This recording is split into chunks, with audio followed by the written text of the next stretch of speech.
Good morning and welcome to our free webinar on basically healthy screen habits, but really for me, it's about keeping kids safe online, specifically video games and social media. And I'll dig into that a little bit more. I see there are some people still sort of filing in, so I'm going to wait a minute or two here before I formally kick it off. But my name is Scott Novus. I'll be your host today. And so as we give people an opportunity to join, in about 2 to 3 minutes, I'll get this started. Um, but I am very much looking forward to sharing this information with you. I think it is uh, urgent that parents and guardians and teachers have access to the latest information because sadly, we have an opponent, and that opponent seems to be living in our pockets. And what I want to share with you is what the technology, both video games and social media, are doing to kids, and what we can do about it. Because I think that's our goal is to raise healthy, well-adjusted, self-reliant, resilient humans. And wouldn't it be great if everything we had was helping us achieve that goal? Unfortunately, there are some forces at play that seem innocent on the surface that are not helping us achieve our goals. So, in this talk, I'm going to go into, well, I'll tell you a little bit more about it, but hopefully you got a sense of what this will be about. Um, uh, I see, I'm just checking the clock, give a couple more people a chance to join, and then we will get it kicked off.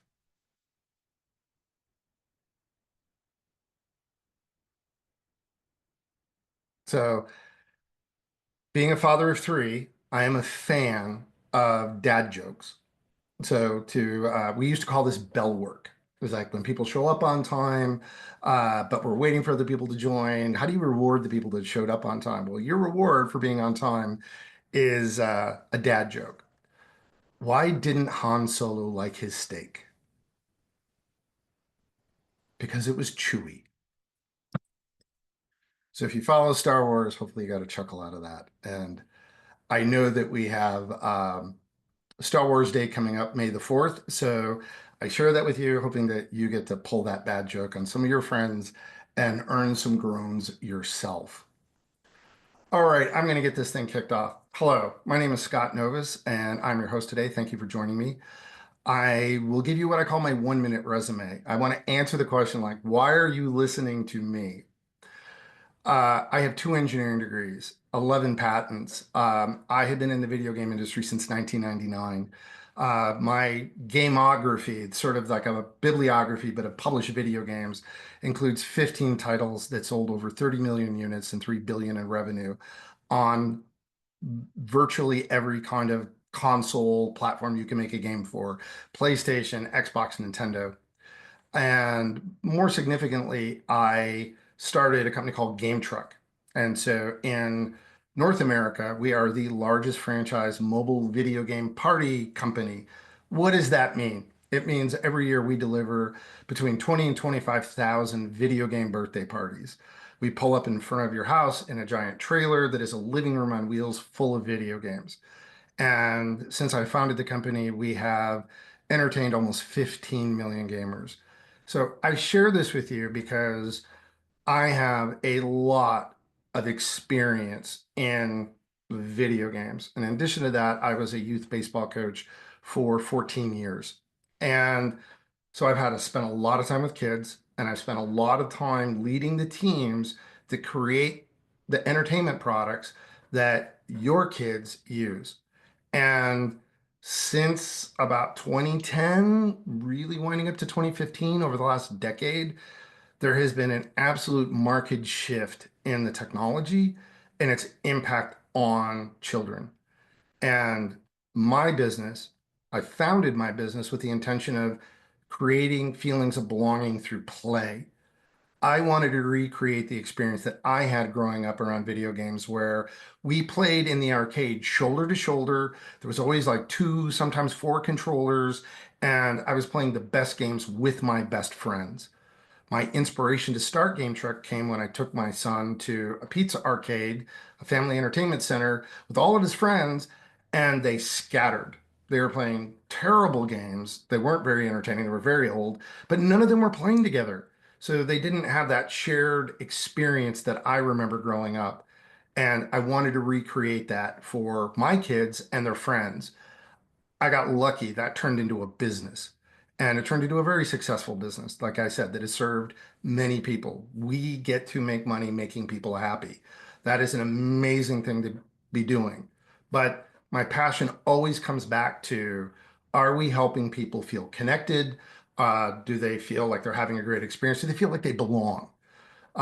Because I think it's safe to say today, people might be more digitally connected, but they're lonelier than they've ever been. Now, over the past couple of years, I have been sharing information I know about how video games are built with my friends, and it has been game changing for them. So they encourage me, you have to share this with more people. So this webinar today is about sharing with you what I know from being inside the industry, both from developing the games, but also delivering the games and seeing how the players experience the games.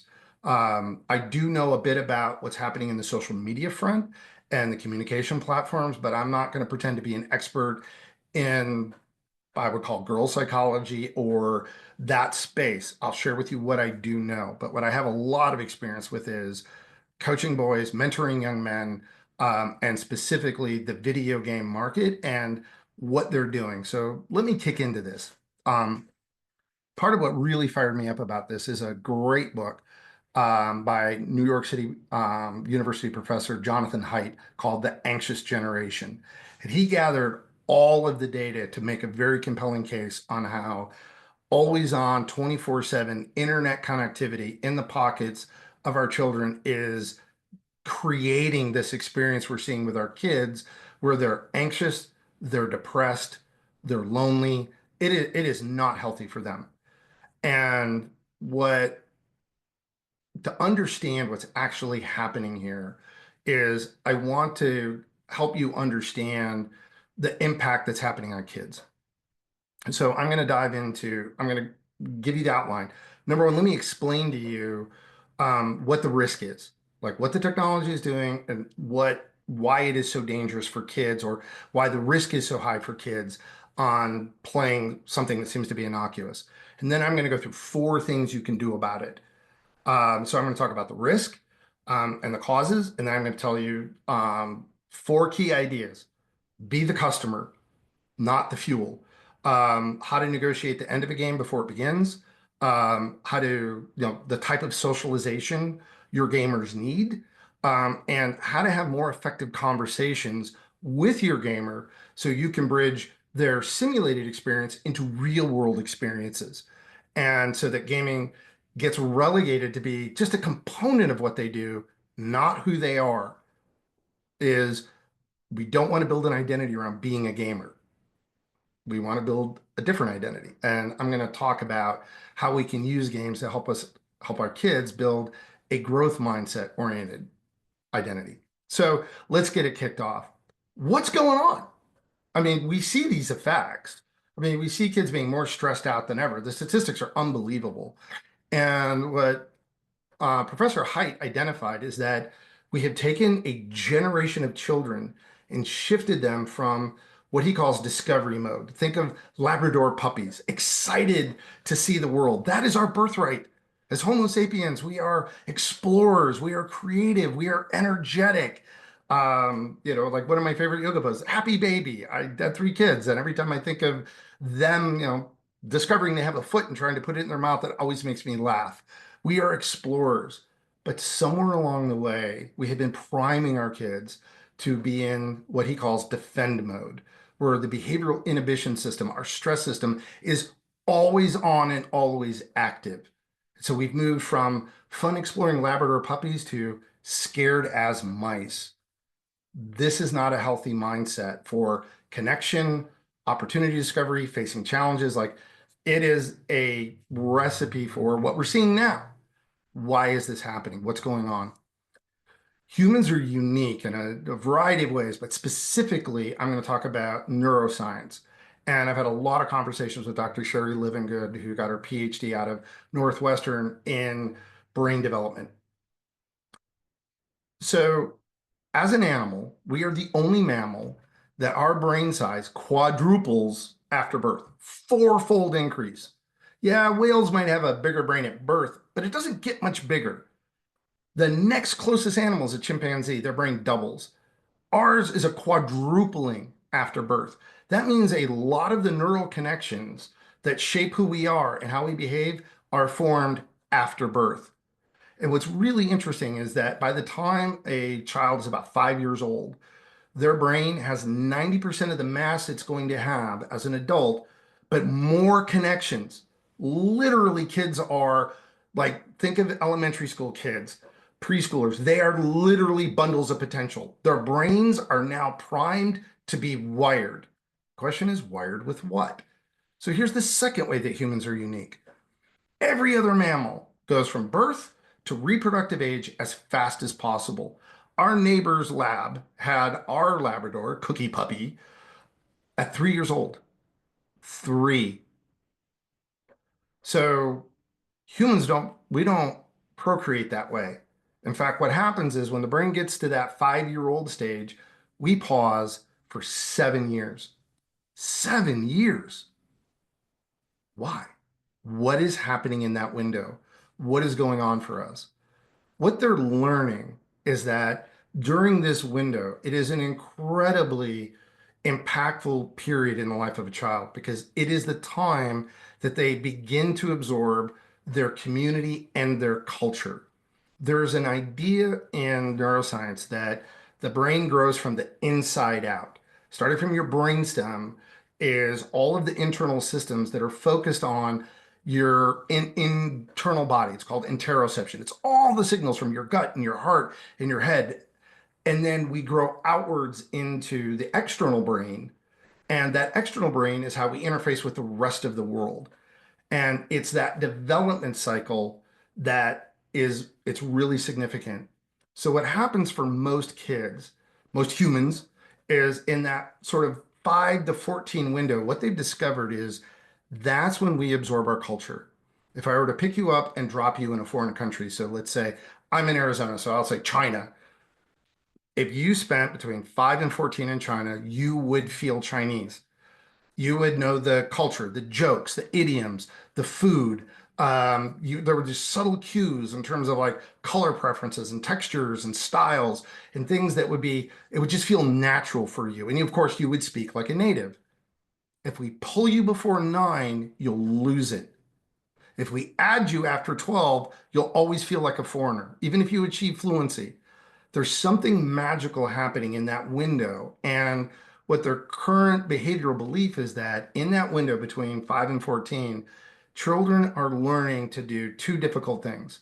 They're discovering their own unique identity within the context of a group. So we're a paradox. We want to be unique in a community. We want to be connected and ourselves. And it's in this window when children learn their community, their tribe, their connection, that all of this development is happening. There's another part of this that is really important. The last layer of the human brain to develop is the prefrontal cortex. That is the thing with the executive functions. That is what protects us from distraction. It doesn't start developing till high school. It doesn't finish developing until the early to mid 20s. So, what does this have to do with the technology? Sadly, we have created in our economy a series of companies that are valued not on the value they bring to the user, but how much attention they can steal from their users. And the risk to the kids is that they are absolutely the most vulnerable to having their attention hacked. Kids have a radically different experience to interactive and social media technology than adults do because they don't have that final external structure of the brain to protect them. Another way to think about it is these tech companies are getting unfettered access to the internal structures of the kids' brains, and they're shaping how they're perceiving connection and community and their own identity. Um, it does not appear that they are doing that with the children's best interest in mind. In fact, it appears to be quite the opposite. There doesn't seem to be any consideration at all for what is happening to the kids, purely what is happening to the bottom line. What can you do about that? In the video game space, so I'm going to go into my first point, is if you know this risk is happening, it's really hard to go to a hard ban and shut everything down. You know it. You probably have been like, I don't want to give my kids a cell phone. And you've got a friend, a brother, somebody related to that wanted to be the fun parent and gave their kid a cell phone. And now it's on, right? How do you deal with that kind of pressure? So what I want to try to do is give you tools to navigate this environment, because it is really challenging. And the technology itself will help the kids circumvent everything you're trying to do to keep them healthy. So yeah, you're facing an uphill battle. It's not in your imagination. The struggle is real. And what I want to share with you are some of the best practices I've come across to manage it. So tip number one, so I'm zeroing in on gamers. Be the customer of the developer. Be the person that the developer is actually trying to satisfy and build a relationship with to be a loyal customer. So the way I explain that to parents, there's two things you want to do. Buy your games and pick games that do not demand or require an always-on internet connection. And here's why. Video games are built around two algorithms. One algorithm is based on a psychological principle called self-determination theory. And in self-determination theory, we're trying to engage the player. So we want them to have a feeling of autonomy and develop a sense of mastery. And the last one, and this is kind of the interesting one because we can spoof this, is a sense of purpose or relatedness. And I say we spoof it because we all know there is no princess in a tower to rescue. There are no space aliens invading the Earth. So far, there hasn't been a zombie apocalypse. The relatedness factor can be fantastical, but the first two are crucial for creating games. And if you can create that sense of a challenge that requires the development of a skill, and you give somebody a plausible enough reason to continue, then what core gamers experience is I'm facing hard problems, I'm developing skills, and I'm persisting till I overcome. And that loop is actually healthy in a lot of environments. We do that in sports, we do that in a lot of training. It's valuable. But there's another algorithm, and that's called the hook algorithm. And the hook algorithm has a different purpose. And what the hook algorithm is actually doing is it's not directly hacking your psychology, it's much more hacking your biology. And I'll get into the differences and why this is so important. The hook algorithm starts with a cue. So why does every single app you install on your phone immediately ask you to install notifications? Because they want to cue you. And the cue prompts a behavior. This happens, you do this, almost mindlessly. And by the way, I will answer questions at the end, so I'm just going to kind of go through the content, and then I will get back to it. So please keep asking questions. Just post them in there, and I will do my absolute best to get to them. And so when you're doing the hook algorithm, you move from you're cued, you need to do a thing. And here's the interesting part. What's the reward? The reward uses what's called a variable ratio reward schedule. And it's different than skill building. And the reason it's hacking your biology is it turns out almost all mammals actually learn by trial and error. We bang on things till they work.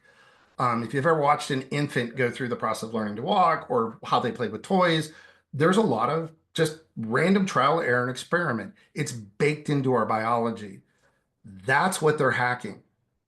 And so you don't always get the reward and you don't always get when you expect it. And they've tuned it to the point where it does trigger the dopamine. You did the thing and you're excited to see the result.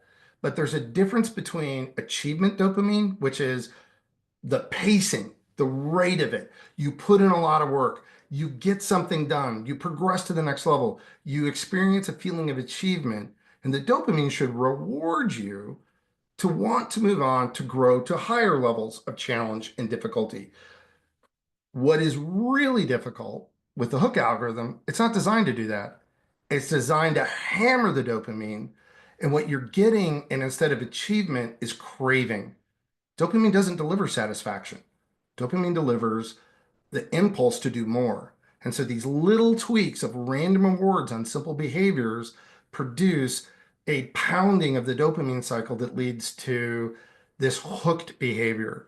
And what's unique among humans, and this is the last piece, is customization, allowing the user to invest some of themselves into the platform, skins, content creation, like your ability to put your unique stamp on it. Now you've invested some of your identity into this.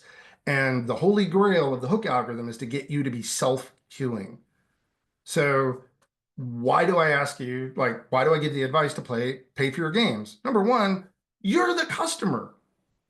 So you're the person the developer is actually trying to satisfy. If you're playing free games, you're not the customer, you're the fuel. That developer is trying to satisfy their advertisers and their investors. Number two, why no always online internet connection? If you don't have to be online, they can't monitor you.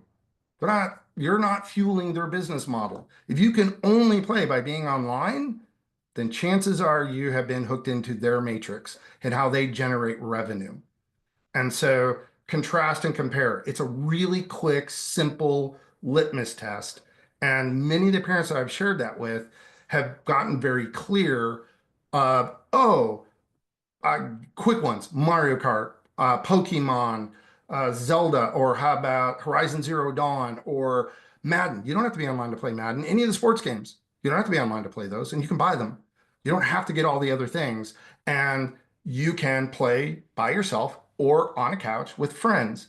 And what I hear from everybody I share this with is those games can be put down. You could set those games down. I had a good friend that their school handed the child a Chromebook, and their weekends became a nightmare. They were very diligent parents. They were very structured time. But as soon as the kids started playing these free games that they had access to because the Chromebook, it became this screaming nightmare fit, and it was awful for them. They bought their child a Switch. They picked up a couple of the games I suggested, and it was their son that said, "Oh, thank God, I can finally put the games down." There's a real difference in the experience that is being designed and what they're designing for. So one of the number one things I tell parents, and it's the quickest hack, is if you want your kid to have fun and you're like, yeah, you want them to play and they're going to play games, buy the game and make sure it does not require being online all the time. If it fails those two things, you're going to have trouble. Like the chances of you having trouble are extremely high. I can't say it's a guarantee, but I would say about 95% of the people I talk to, where they start going, "Oh, I've got this." And I'm like, yeah, are they playing this game? Yep, that's it. And it fails those two criteria. They're free, always online connected games that almost always involve competition with other people. So be the customer. That's probably the simplest thing I can do to help you pick out games that are likely to be safe for your gamer. Um, the second one gets into like, how do we end game time? And this is something that I find um, parents they do struggle with. And there's a couple of reasons for it. And one of them has to do with you don't get, how does a game end? It really gets down to not actually knowing how the play stops. In almost any other things that we do, it's really obvious when a game is over. We know when baseball games end, we know when sports games end. Like literally, you can see it. Like you know enough about what's going on. You don't even have to ask. You can just look. Is it over? I don't know a single parent that would walk out in the middle of a baseball game. Their child is on the mound, about to deliver a pitch in a close game, and grab them by the scruff of the neck, going, "We're going home. It's dinner time now," and haul them off the field. Nobody would do that. I've never seen anybody do that. But emotionally and mentally, that happens to gamers all the time because the parents, they don't know what the game is. They don't know that their son's actually playing with anyone else. They don't know who their son's playing against. They might not even know there's an audience because believe it or not, if you haven't heard of Twitch or some of these other platforms, streamed game competitions is really a thing. During COVID, we ran university online tournaments because isolated kids couldn't, that's all they could do to get together. We had 9 spectators for every player. This generation will watch other people play. It's their sports. So, what can you do about that? The number one thing, and here's the great news, if you live with a gamer, they know how their game ends. That's one of the first most important conversations you can have with your gamer is ask them, tell me about how this game ends. Can you save it? Can you pause it? How do you actually wrap up play? And you're going to have a really interesting conversation with your kid when you do that. And you're going to learn some things about the experience they're having and the game they're going through. And that will give you the tool to do the second part. Negotiate the end before they start. This is what we did in my household. This is what we did in our family. We would sit down, and my experience, gamers will game, is there's always a variety of things they could be doing. If they were going to try to jump into some game with their friends that was like hard to end, if we had a hard stop, they'd be like, "Are you sure you want to do that?" I mean, 5 o'clock, we're in the car on our way to grandma's. And they'd be like, "Well, I'll play Pokemon instead." A game that was in a portable device that they could flip closed and not lose their progress, and they could stop at any moment in time. So getting that ending clear will solve a lot of the problems at the end. The other pro tip about ending game time, we do this thousands of times a month. We've been doing this for years, is flick the lights. Don't touch them, don't scream at them, don't like they're so focused in what they're doing. If you see they're like super concentrating on their screen, flicking the lights in the room they're in, humans are very sensitive in our peripheral vision to changes in light. It will almost always get their attention and they're going to be like, "What?" And at that moment, they're now in transition from deep concentration to expanding awareness. Now you can safely walk up to them, put a hand on their shoulder, touch is a good, nice transition, and get their attention going. You have 5 minutes or 10 minutes or whatever the cutoff is. Give them the opportunity to wrap up what they're doing. And so if you get the opportunity to provide that transition, like I said, we end thousands of parties every month without a fight. And you've set expectations, you're supporting them. Those transitions, I hear all the time, parents, it's way better and easier for them to handle. And if you stack those two, it gets even easier, right? It's the hook games are super hard to end. There's just not really a good way to end them because of the experience the kids are having. The more traditional, what I consider traditional or core games that are built on skill development, that's another thing. Skill development games, once you have the skill, it always works. Hook games are the lottery. That's what makes them a slot machine. They're not always dropping the same thing every time. The same behavior doesn't always produce the same results. So there's another test to let you know whether or not you're playing a valid game or not. The games I consider invalid are the ones that act like a lottery. You just don't know. You're doing the same behavior, but you're not getting the same results every time. And games that give you skill development are once you develop the skill, that with a high degree of certainty and repeatability, that skill will produce the outcome you expect it to produce. And so these are a couple of compass points about you understanding the experience your kid is having in games. Um, the next one that happens, and this gets down to socialization, because I started at the beginning saying kids have 2 missions in this age between 5 and 12: figure out who they are and figure out where they fit. So they're looking to get into their sense of self, but also in a community that they understand. And we evolved and grew up in tight knit, synchronous, face to face, like in person communities. And what's frustrating kids is they're being given simulations that look like that. You could think of it this way: agency and communion, agency and relatedness. And we're giving them digital simulations that frustrate those. Because let's pick the communion part, and this really negatively impacts girls in social media, is they're not face to face, they're anonymous, they're not synchronous, they're asynchronous. And the third one is probably the most devastating. They're not high commitment communities, they're amorphous. People come and go. You have no idea what the boundaries are. These things move all over the place. And the same thing happens with the boys. You get into these large games where you don't even know who you're playing with, and the communications are mediated. And there's a factor coming up that I've heard it described as synthetic or virtual autism, is that they're not, because kids are spending so much time staring at a piece of glass, not at another person's face, it is slowing down the development of understanding how my behavior affects someone else. And so they're literally, their emotional processing is becoming asynchronous. And treating people like things is one of the hallmarks of both Asperger's and autism. And so I literally, at one of our camps that we ran, had a mother introduce me to her 10-year-old son. And she was like, the first thing she says is, he's not autistic. I had him tested. Who introduces her kid that way? That was crazy. But she was trying to help me understand how we could support her child getting involved. And she was trying to do everything she could to get him connected with other kids. And immediately you could begin to see the challenges that happen when all we do is stare at a piece of glass. Like, humans are the only animals with sclera, whites of the eyes. It is super important to us to see what the other person is looking at. So it's not just that I'm, want to see you. I want to know how you're responding to me. And it's one of the most important skills children can develop. And these digital platforms are frustrating that development because they're giving them a fake version of that. And the agency aspect is, all kids need some level of risk taking, some level of boundary discovery, some level of like, how do I affect the world?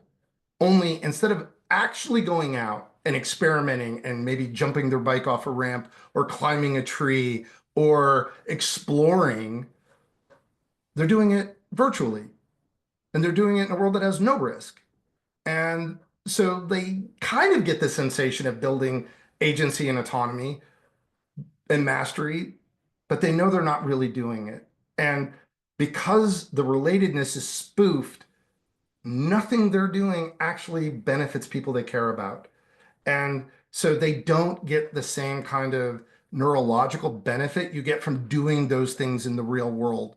Like the first time you learned how to ride a bike, the first time you're like, hey, I'll help you mow the lawn. Like, there's an interaction of people working together and solving problems that the digital world simulates but doesn't actually deliver.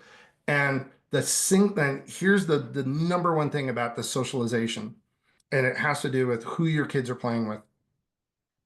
None of these companies do age verification. This is nuts. They're going to install a fence around my elementary school up the road that's been there for 50 years. And I get why they want to do that. But what I want to tell all the parents, the problem is the creep is not hanging outside the fence, they're in your kid's pocket. Is platforms like, I'm going to call them out, Roblox, have become an absolute hellscape for pedophiles. There's no policing it. Meta, one of the most valuable companies on the planet, can't or won't do age verification. That is insanely risky for young girls. How is this okay? Like, we accept this with digital companies. This doesn't work in the real world. No kid could just want, a 9-year-old can't wander into a bar. But online, you, the parent, are left on your own. You, the educator, are left on your own to police these behaviors with virtually no help. That's crazy to me. So when it comes to socialization, I emphasize, this is why I like console games. Where are they? They're in a living room, a playroom, in front of a TV, a couch. They have 4 paddles. Come play with me.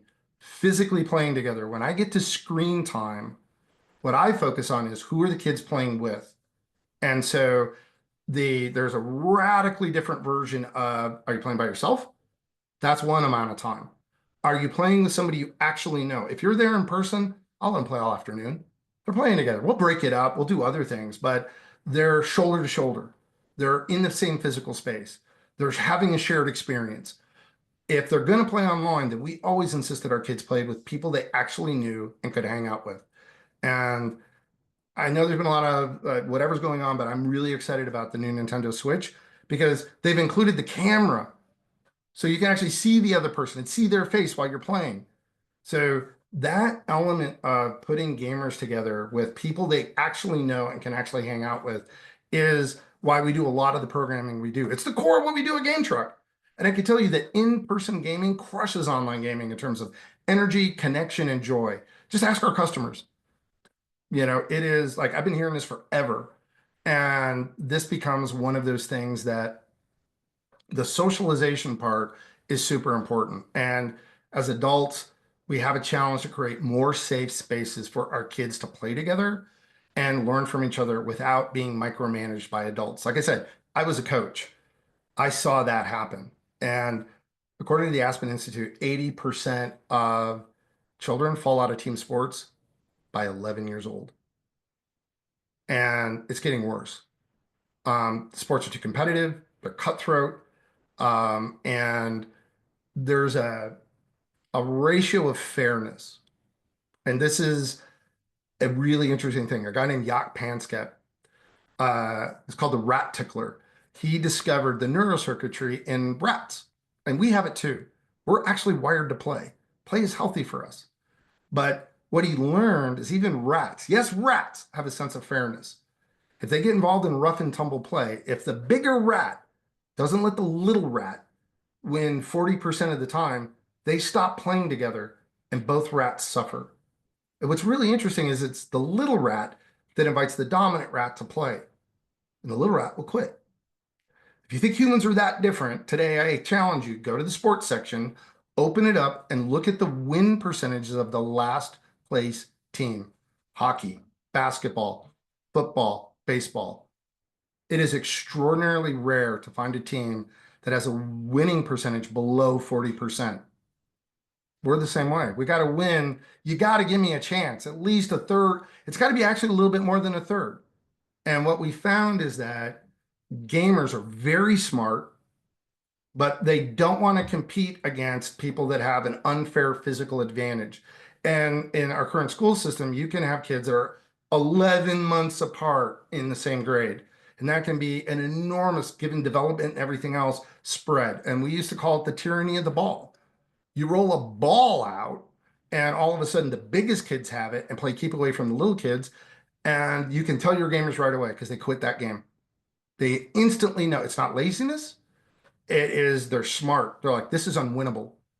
I'm going to go do something else. But when we take those kids and we put them into situations where they're competing with who they were yesterday, not who some other kid is today, ninja courses, obstacle courses, single team sports, like golf's an amazing one.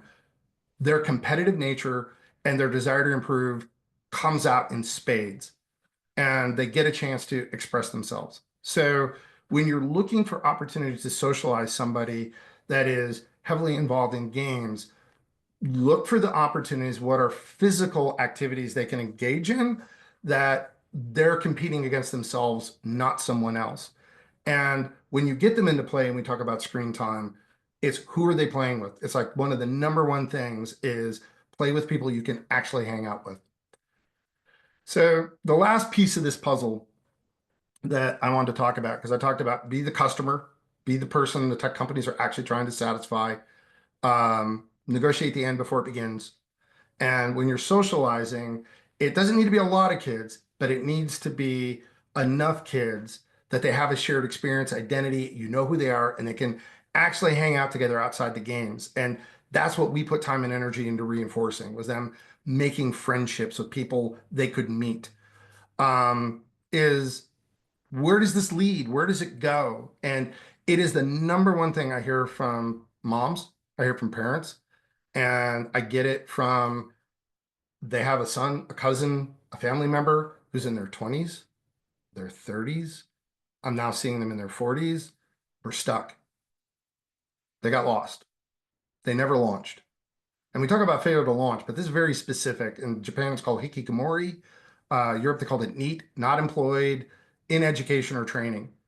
Is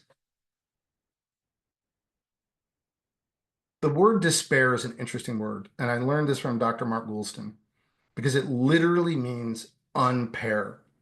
And it is painful to lose our connections to other people. And we have a range of human responses to that level of emotional pain and distress. We can quit. I'll just get out of this situation. The extreme form of that is suicide. And currently, young men have the highest suicide rate. It's fourfold higher than women. It's the highest rate in the country. Our mortality rate in the United States is dropping because of this. It's that big an issue. Then you have numbing. That's a form of addiction. I'll just avoid it. And you have the group that sort of gets angry. They act out. They express their pain, which, what's the extreme form of that? Violence. None of those are great outcomes. They're all on a spectrum of human distress. And what's the antidote? Repairing. It's about human connection. And one of the most valuable lessons I have learned is I may not be able to prevent you from going through hell, but I will never let you go alone. And so, as parents, when we're looking at how do we keep our kids from falling in to this pit of falling into whether it's despair, whether it's falling into numbing, and they check out. One, I do these workshops to help you catch them early. It is so much easier to get them at that in the 5 to 12 window, 7, 8, 9, 10, 11 years old, even up to freshmen. And I think you can, like, there's active things you can do even up to in high school. And one of those key things is help them build an identity, not around being a gamer, but help them build an identity around what Carol Dweck called a growth mindset. Are you the kind of person who can solve hard problems? And if you're playing core games, those games, that's what they're doing. Face a hard problem, develop skills, persist until you win. When you start to have a conversation with your gamer, like the most powerful question is, tell me about what's hard about this for you. What problem are you working on? If you talk to your gamer like it's their job, like they're a project manager, you're going to have radically different conversations. If you treat the game like it's a waste of time, unfortunately, you're going to work against your own desires because they don't hear the video game as a waste of time. They hear facing hard problems, developing skills, and persisting is a waste of time because that's what the game is for them. But if you can pull out those moments in a game where they overcame a challenge, where they stuck through it, where they didn't quit and they didn't give in, you can begin to use that narrative to build that conversation in other areas of their lives. I've got a cousin that runs track and he hates it. He hates running. I'll put it that way. He's actually finally found his place in track doing shot put and he loves it. But the transition over time from gamer identity to I am somebody that will show up, face the hard problem, and persist until it's finished is the identity him and his parents have started to build for him. And it's started to roll out to where he's now more open to experimenting with activities and things that he may not be good at. And he's now getting the actual kind of agency risk taking that is most healthy for children. He tried lots of different things in the track environment, and then he found the one that resonated with him. And now he's pouring his energy into it. He's getting the reward of getting good at it. He's building the skills. And because he's part of a team, he's getting real relatedness. These are the things that are become possible if, at least they become easier when we can use the experience the kids have already had that we understand to help them build it in other areas of their lives. And then games just become part of a kid's life, not their whole life. So for me, that's the number one thing is at this early age is, man, let's entertain the kids, not turn them into batteries in the matrix. To let's understand the experience they're having so we can help guide them in ending the games at a safe, reasonable time in a way that doesn't create needless friction and drama or explosive anger disorder, which some people are feeling their kids have. Like their kids literally lose their minds. You pull an addictive device away from a kid, it is like an addict. They have a meltdown. It's ugly. How do we prevent that? First, try to keep it out of their hands. Second, let's make sure we understand what the transitions are and manage them actively. Third, let's be really intentional about how we socialize. Who are they playing with? How are they playing? I would encourage you to play with your kids. 9 out of 10 parents will watch their kids play a sport, 1 out of 10 will play a video game with them. So anything you can do that is about connecting real people they can hang out with to their game experience expands the horizon and connection and gives you the opportunity to do the last part. Have those interesting conversations. Help build that identity around you're a problem solver. You do hard things. You do it here, you can do it there. Games are just practice for real life. Can you use that in other areas of your life? And when you ask kids those types of questions and they see themselves that way, they get more courageous. They start moving out of defend mode into discovery mode. And for me, that's what I would love to see is more parents equipped with the skills, the ability, the information, and support to raise amazing humans primed in discovery mode that are all excited about creating a better future. Um, Thank you for joining me. I have there were some surveys out there. If there were any questions that you guys had, I saw there were some in the chat. I'm going to go back and take a quick look and see what we got. And okay, there was a question that popped up. Is there somebody you're concerned with? Um, one of the things I would love if you could leave in the chat that would be really valuable to me is how do you think about this problem? Like, how do you experience it? If you're thinking about you have a child in your life, your community that is worried that you're worried about them in video games, what are the words you think of to describe that? How do you talk about it?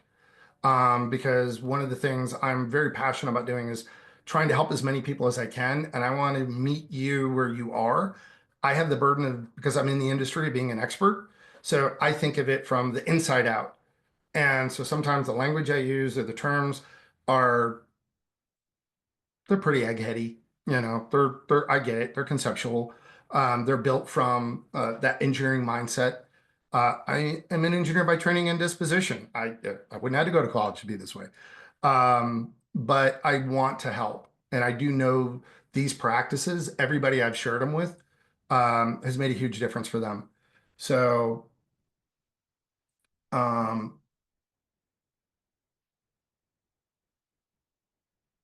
yeah, okay. Yeah, I get you. The gatekeeper of screen time. What a nightmare. That is a brutal job.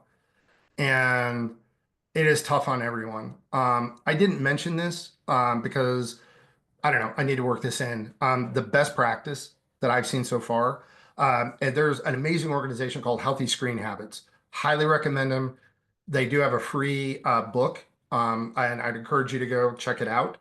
But the number one thing that I've seen parents do, and I recommend, is get the devices out of the room at night and lock them up. One of the things the devices are doing that is having a physical and emotional negative impact on the kids and a psychological one is they're not sleeping. I have a friend who literally had to take away, their son had a burner phone so they could be on Discord. What?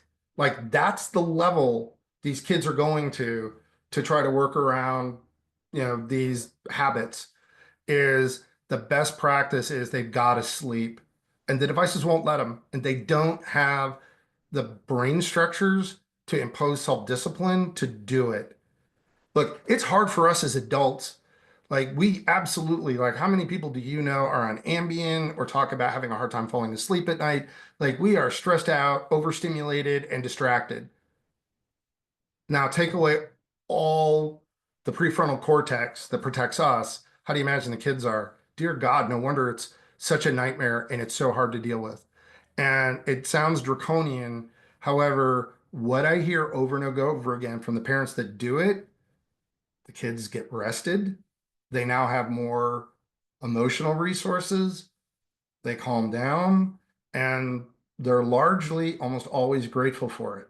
So among that, but all the software, like I'm constantly reaching out to companies trying to find what are the most cost-effective solutions? What actually works? And there's a ton of technology companies out there, and it's whack-a-mole. As soon as there is a platform that seems to give you some control, the kids immediately share how to get around it. And so what I'm telling you is the number one weak point with kids and screens is sleep, is get them away, lock them up, and make them sleep. As deprived of the devices, they've got their best chance to get a good night's sleep. That's your lead domino. If your kids are better rested, they're going to grow faster. They're going to have more emotional resiliency, and they seem to calm down. It's not easy. I'm not pretending it is, but that's the best answer I've heard to date. Um, I've also heard it is scary to leave boys alone with phones and computers. Yeah, like it is embarrassing. Like, okay, I'm not an activist. Maybe I should be, but how on earth can we get our government to help us police online businesses the way the government helps us police real world businesses?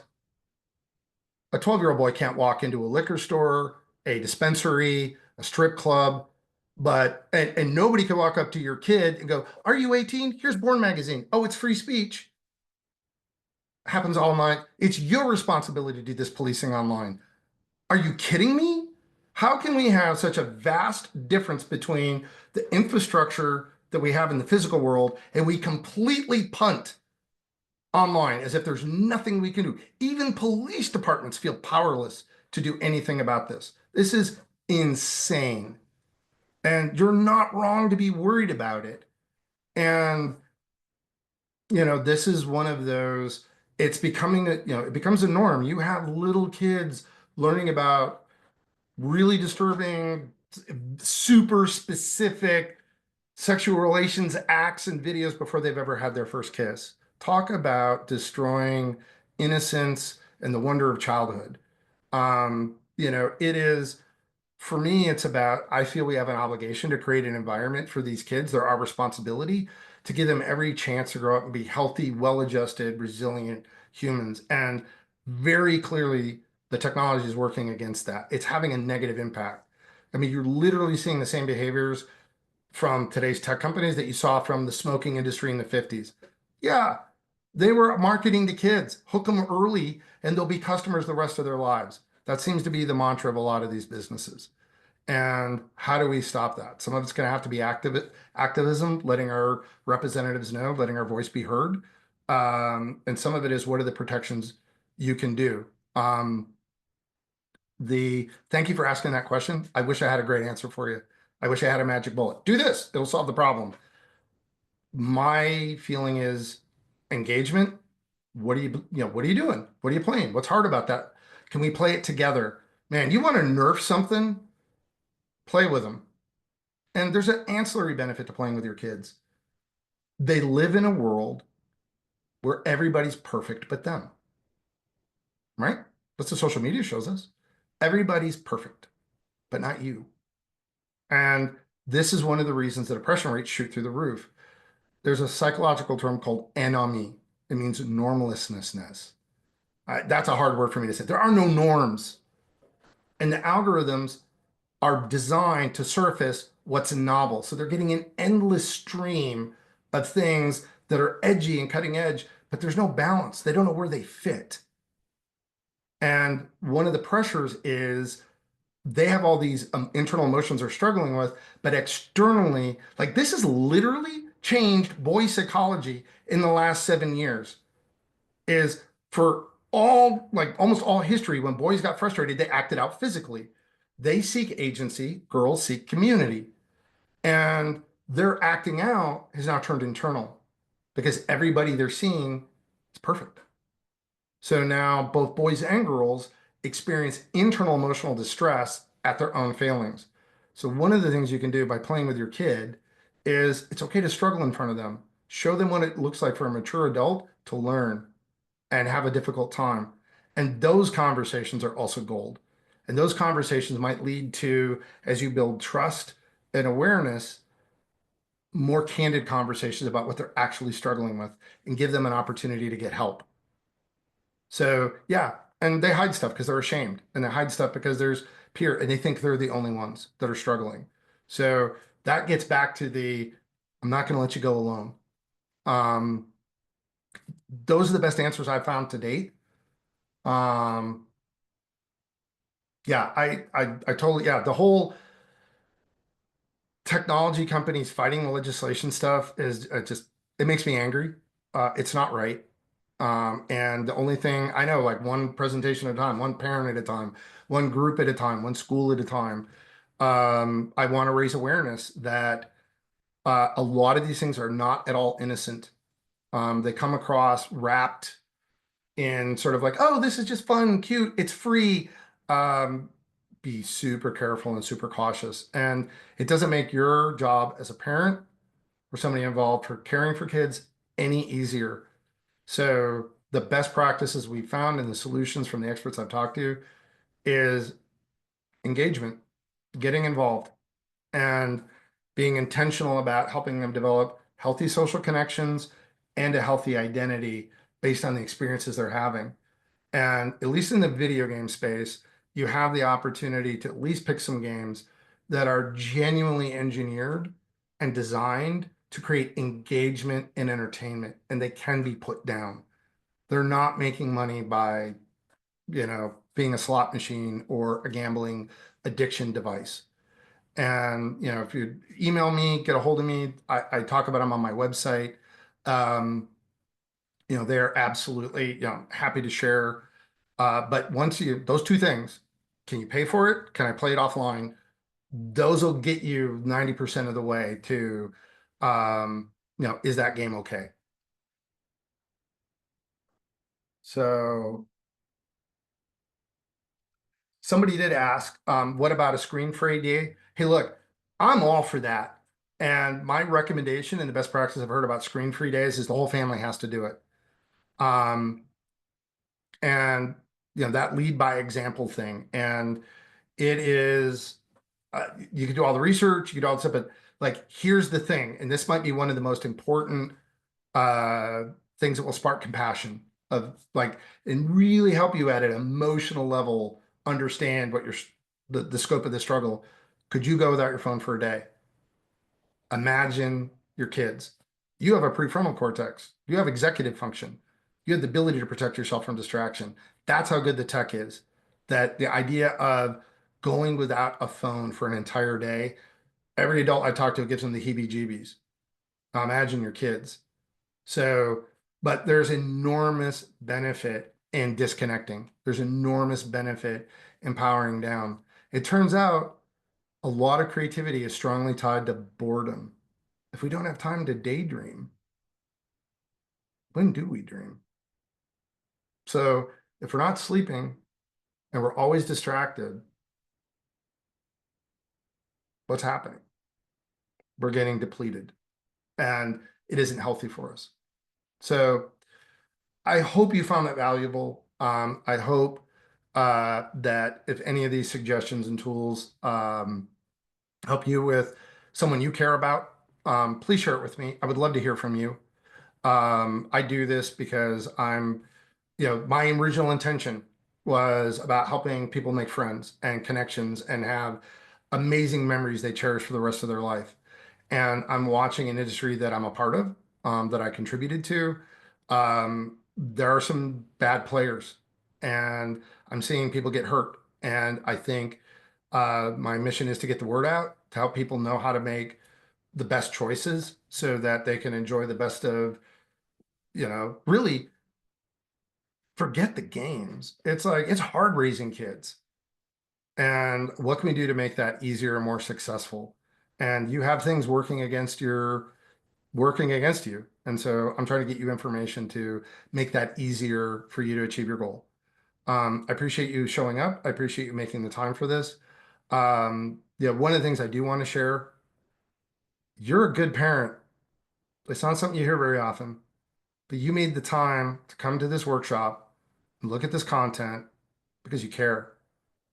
You're a good parent because, believe it or not, your kids are watching you. They need you, and they're looking to you to see how to navigate this world. And most of all, you're a good parent because you love your kids. So please, I know it's stressful. I know it's hard. I know it's not easy, but don't lose sight of the fact you are a good parent. Thank you. Thank you for joining me today. And I look forward to hearing from you.